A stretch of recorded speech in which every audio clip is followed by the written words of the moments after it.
Kryeministri Kristian Mickoski sot edhe njëherë u shpreh i prerë se të gjithë përgjegjësit për tragjedinë në Koçan do të përballen me drejtësinë dhe do të marrin dënimin e merituar, madje edhe sikur të jetë edhe shën VMRO. Se sa është përgjegjësia e kryetarit të komunës së Koçanit do të vendos prokuroria.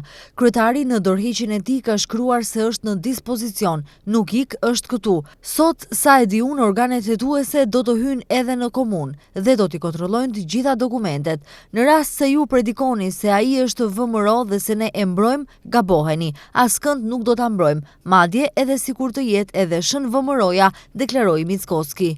Ministri i Punëve të Brendshme Pançe Toshkovski ka marrë vendim për shkarkimin e shefave, ndihmësve dhe komandantëve në Shtip dhe Koçan për shkak të tragjedisë në diskotekën e Koçanit. Udhëheqës i sektorit të punëve të brendshme Shtip, ndihmës shefi i drejtorisë së punëve të brendshme të Shtipit, shef i departamentit të policisë Shtip, shef i departamentit të policisë kriminale Shtip, udhëheqës i departamentit të punëve të brendshme Koçan, komandant i stacionit policor të juridiksionit të përgjithshëm Koçan, udhëheqës i zyrës së jashtme për çështje kriminale Koçan. Në ndërkohë, në Koçan, në një hapësirë të veçantë pranë varrezave të qytetit, po hapen varret masive për viktimat nga tragjedia e 16 marsit. Varrimi do të bëhet të njëjtën. Ceremoni do të ketë edhe në qytete tjera nga ku ishin viktimat.